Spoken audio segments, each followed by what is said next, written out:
Let me move on to the economy. You meet with the president-elect tomorrow. Biggest question is, how big will this stimulus package be for the economy, and when should we expect the president-elect and the president, rather, to sign it?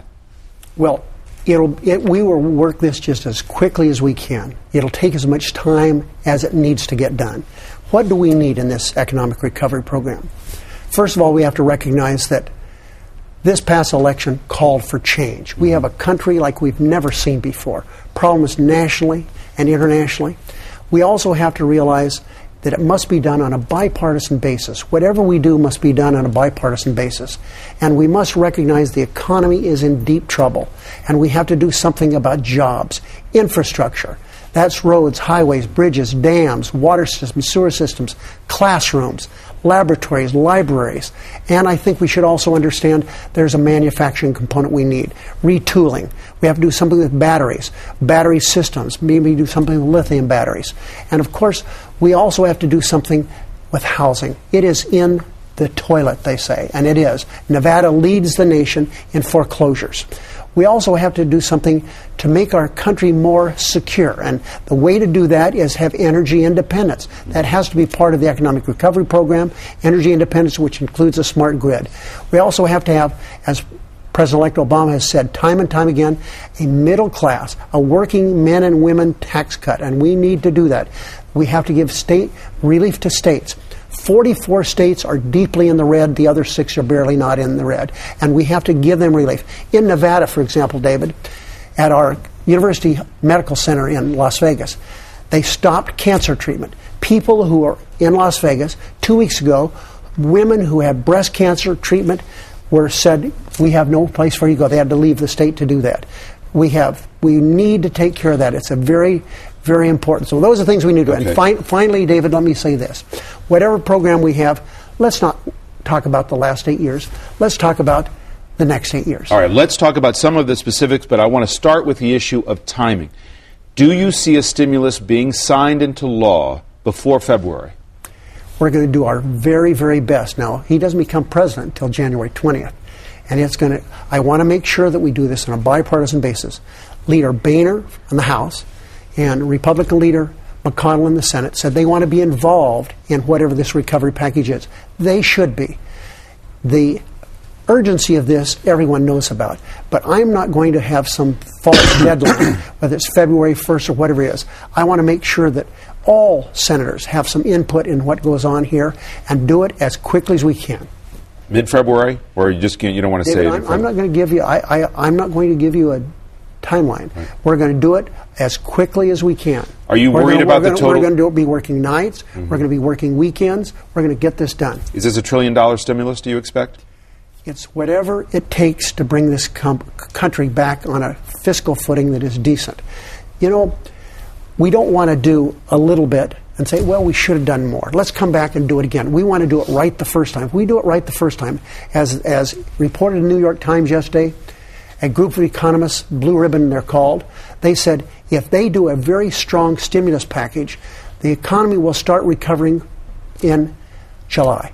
And that's what Paul Krugman says, who's a Democrat. That's what Mark Zandi, who was one of John McCain's advisors, said. We need to spend some money, and we have to make sure it's spent wisely, that we watch that money, how it's spent. There's oversight, there's transparency, and I expect that we can do that. You mentioned housing, your home state, #1 in foreclosures. What specifically should this stimulus plan do to reduce the severity of this housing correction?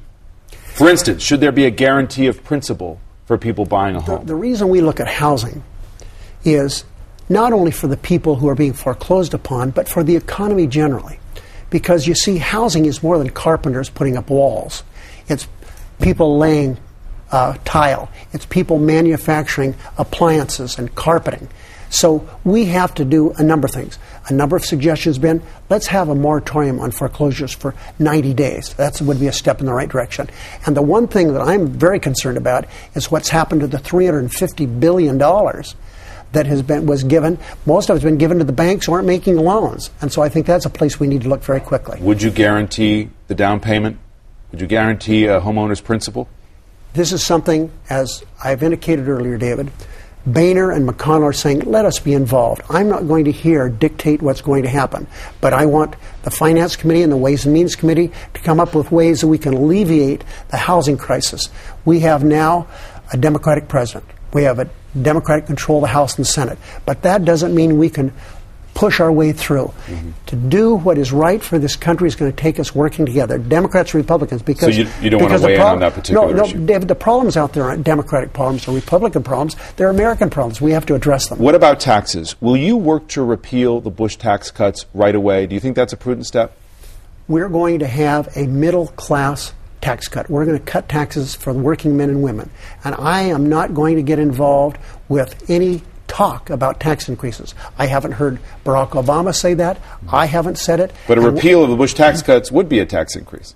But no one's talking about that. All we're talking about is a middle-class tax cut. Would you like to see a payroll tax cut? Do you think that's the most effective way to reach the middle class? There are a number of ways we can do it. You can do it with the income tax. You can do it through Social Security funds that are put forth every day.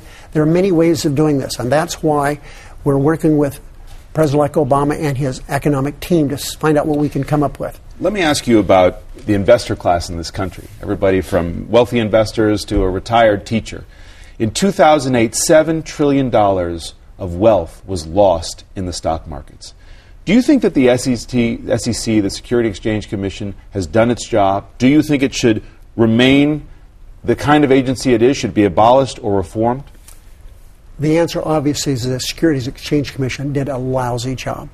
The evidence is clear that you cannot have no regulation. It doesn't work. You know, the marketplace will take care of everything. Well, it hasn't. And we have to have regulation. Now, the key to all this is how do we regulate? We can't be overzealous and overregulate, but there must be regulation. There has to be some, and we simply haven't had it. And the Securities Exchange Commission should be ashamed of itself for what they've let happen with the guy in New York, Maddow, and the meltdown all over this country. So it should be reformed. You'd like to lead an effort on that? Without any question.